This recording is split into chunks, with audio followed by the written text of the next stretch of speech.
In November of 1944, the Minnesota experiment was conducted with an objective of distinguishing the physical and mental effects of starvation on healthy men.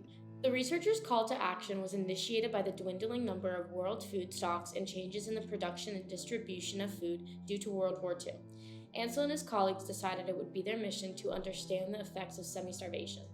Today, there are many applications of what was learned in this experiment, and it is debatedly the most impactful research in regards to the effect of food restriction.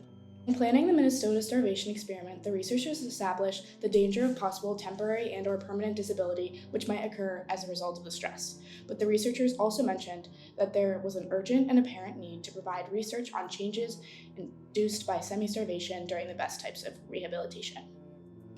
Despite the need for more information regarding starvation and rehabilitation, the parameters of this trial were inhumane and unethical.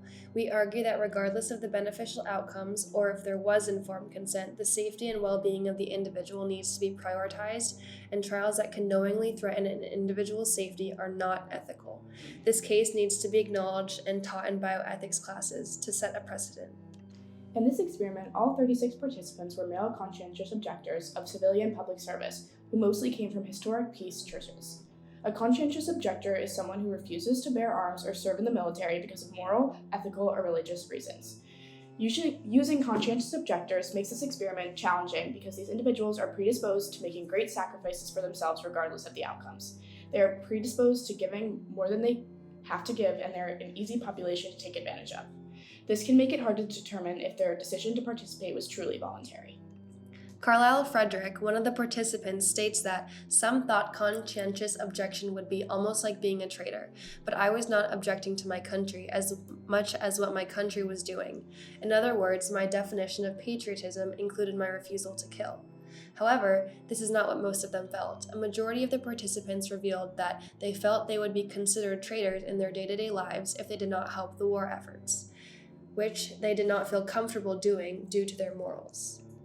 This shows that many of them felt they needed to have some part in the war, and participating in the Minnesota experiment was a way they felt they could aid their country. They believed that they needed to put their lives on the line in some way to help the war effort.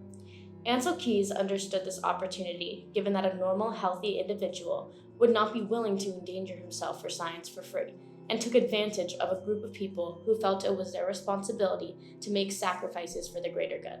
The front of the brochure given to conscientious objectors read, "Will you starve that they be better fed?" essentially guilting the individuals into putting their counterparts fighting the war before their own safety. In terms of the actual parameters of the experiment, the first 12 weeks were the control period, introducing the individuals to their new environment and tasks. The next 24 weeks began the semi-starvation period, followed by 12 weeks of restricted rehabilitation. It is stated that the participants were meant to lose around 2.5 pounds per week to reach the desired weight reduction of 25% by the end of the 3-month starvation period. This was done by giving them 2 small meals Monday through Saturday and 1 slightly larger meal on Sunday. During the 3-month semi-starvation period, the participants experienced dizziness, muscle tiredness, muscle soreness, hair loss, reduced coordination, and ringing in their ears, and many had to withdraw from university classes due to a lack of energy and concentration. Our argument surrounds the ethicalities of the Minnesota experiment. We believe that just because the participants gave consent and volunteered for this experiment, it does not make it an ethical experiment. In order to conduct an ethical experiment, you need to obtain consent from potential research participants, minimize the risk of harm to participants, protect their anonymity and confidentiality, avoid using deceptive practices, and give the participants the right to withdraw from the study. But how can informed consent fully be achieved if this was the first study to ever measure the outcomes of semi-starvation? Informed consent educates the individuals on all possible risks, benefits, or alternatives, and also requires complete coherence by the participants. If Ansel Keys was not able to define and lay out all possible outcomes of the study, then informed consent is not possible. We understand that there was great knowledge taken from the study, for example, information on eating disorders, famine, etc., but the 36 men should not have suffered for this information to come about. It was extremely unethical, and because the information may be valuable or extremely applicable for many generations, it does not excuse the behavior.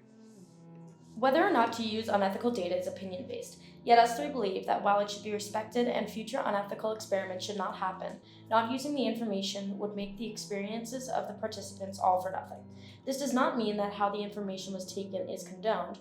Rather, if information can be used to help others and further research in certain areas ethically, then it should be used. This is an unethical study that needs to be taught in bioethics classes because it should be used as a tool to help students understand the importance of autonomy, voluntary participation, informed consent, and ultimately raise awareness against unethical research.